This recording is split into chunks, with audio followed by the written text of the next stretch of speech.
Sheldrake 5? I think I saw the rest of his collection somewhere. Yeah, I think it was somewhere around here. Let's go take a look. Okay. Sheldrake.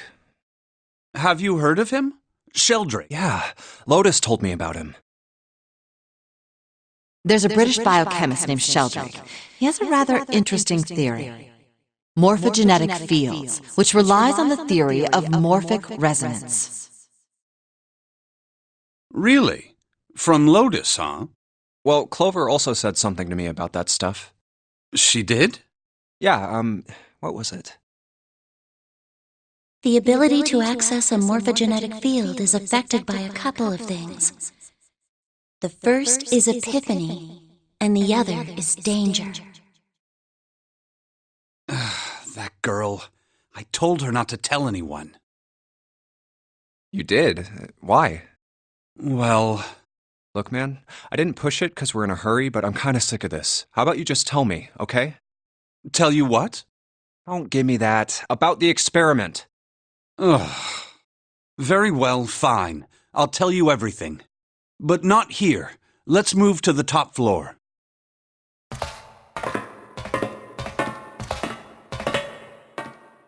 I suppose I might as well start by telling you why I kept quiet, and why I made sure Clover did as well.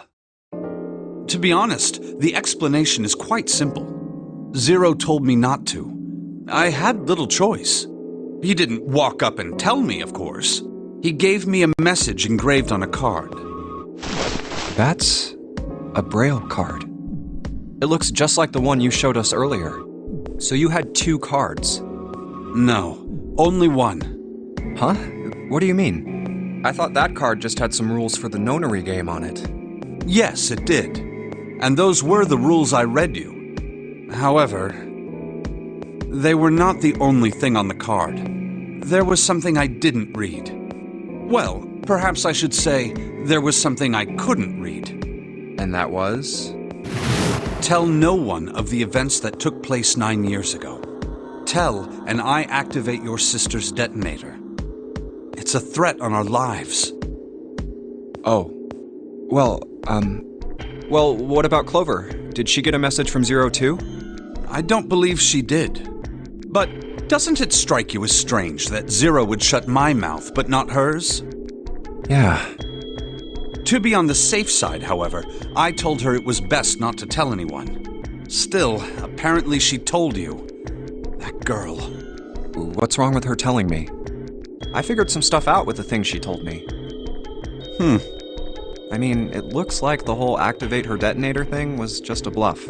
She's prancing around downstairs happy as a clam now that you're back. That's very true. I've decided I can trust you.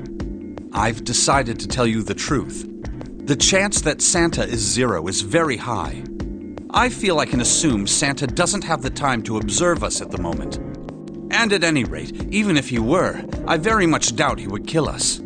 Why? Clover told me about the 4-leaf clover, about the words. If he knew about that, then he was in my group during the first experiment. I'm sure of it. He wouldn't kill us, no matter what the situation was. Hey, Snake? Yes, I know. You want to know what happened during the experiment. Yeah. How much do you know? Clover told me about... I see. The morphogenetic field in the experiments 9 years prior.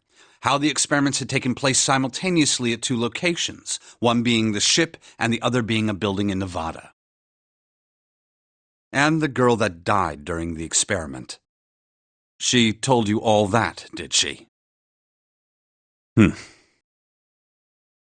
At any rate, I now know how much you've learned. All that remains for us to determine is who did this and why, right? Yes. Can you tell me what happened? Yes. The people who organized the initial experiment were from a company called Cradle Pharmaceuticals. There were 4 of them running the show.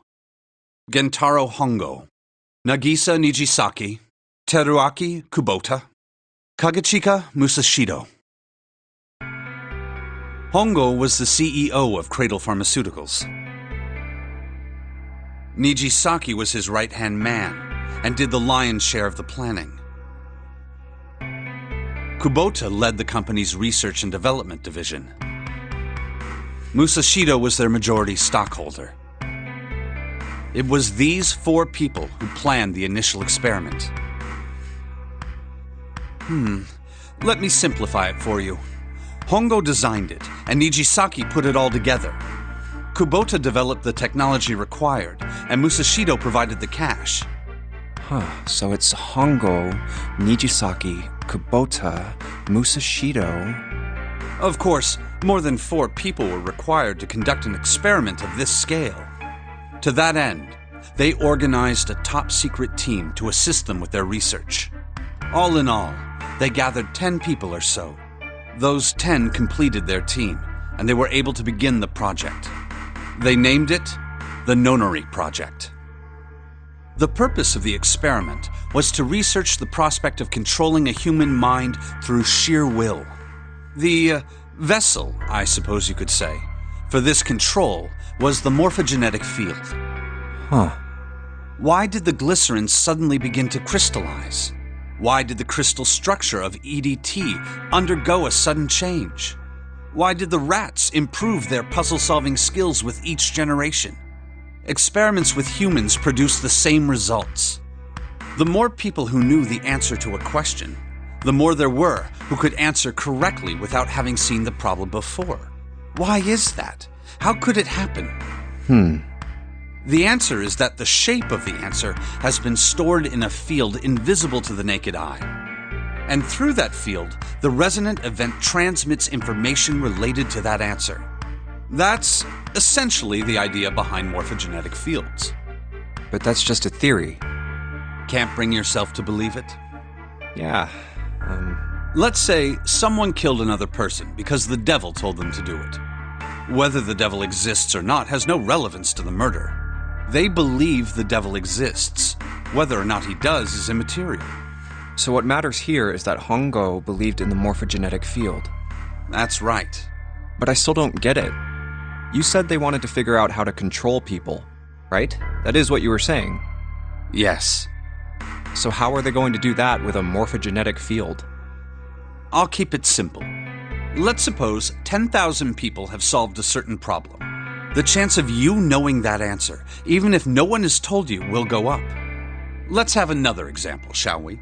Say 1 million people were to do a handstand right now.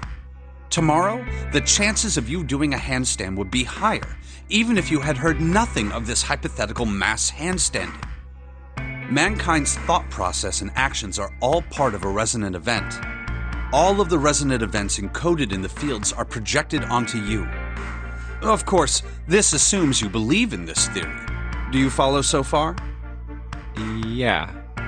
Now, if there was a person who had the same effect as those millions of people, what would happen? If that one person were to do a handstand, other people would find themselves wanting to do handstands as well. Can you imagine what a person with powers like that would be able to do? Come on, there's no way. I'm not done. Imagine another scenario.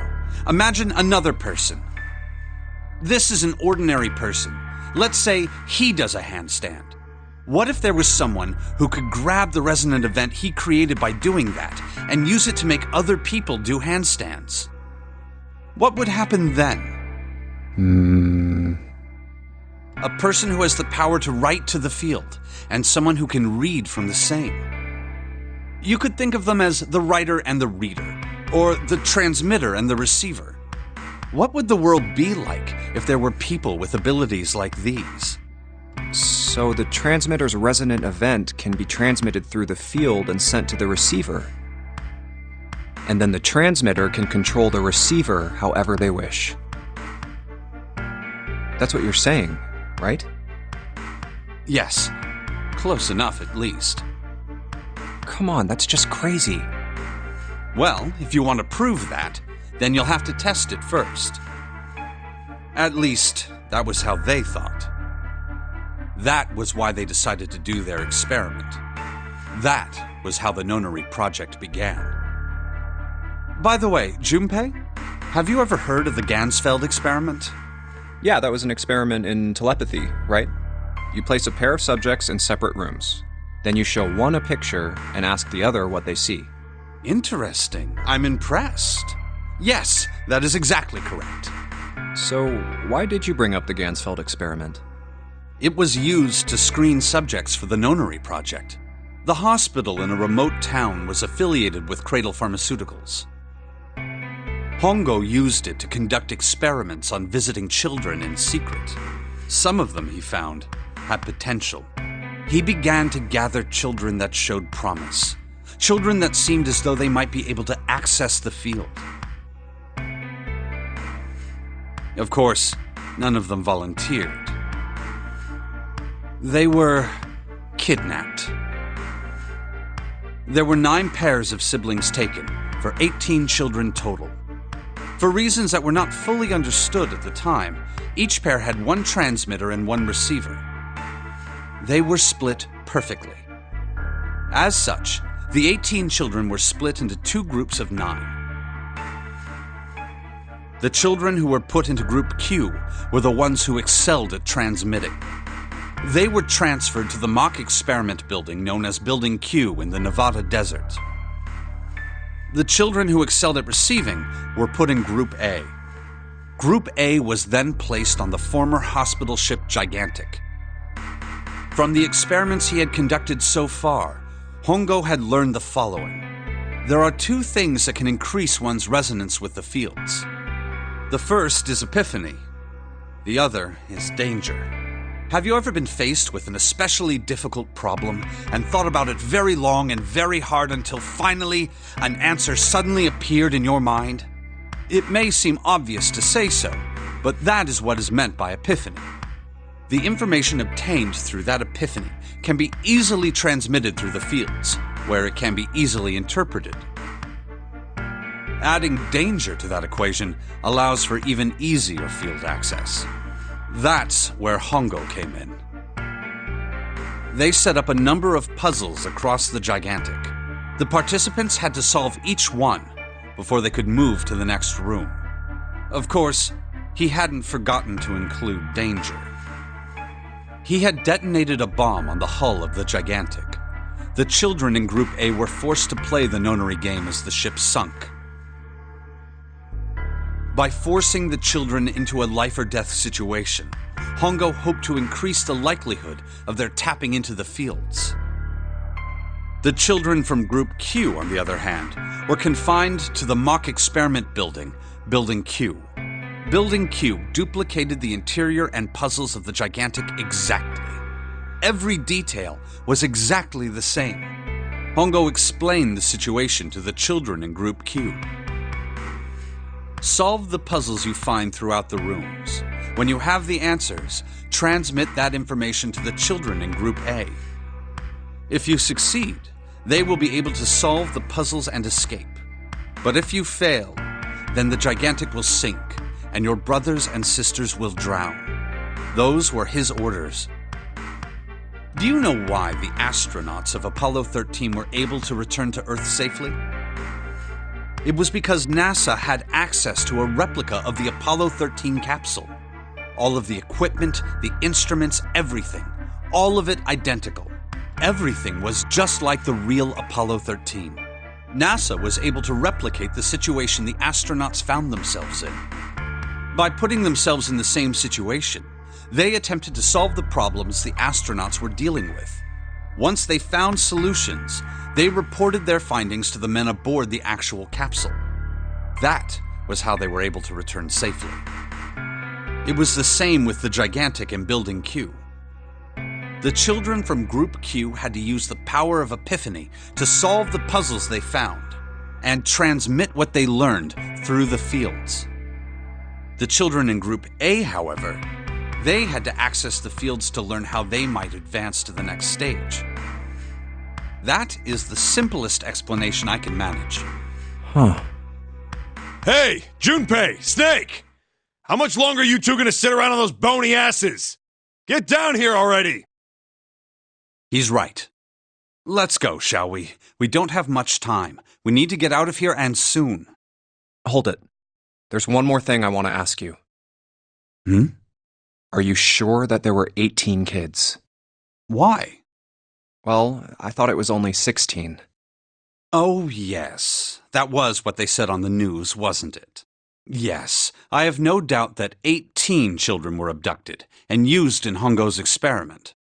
After all, you couldn't exactly play a Nonary game with any less, could you? Well, yeah, but are you saying that the news got it wrong? Yes, I am. There were 2 more children. However, they had no relatives that I'm aware of. I imagine no one filed a police report when they went missing. They were brother and sister, like Clover and I. The brother's name was Aoi. The sister's name was... Her name was Akane. That was the girl who died. Akane Kurashiki died 9 years ago? Then, who is June? No. That's impossible. It can't be true. Akane isn't that uncommon of a name. If Snake had known her last name, that's a different matter entirely. So they share a name. A lot of other people do too. It doesn't mean anything. It was someone else. Of course it was. It has to be.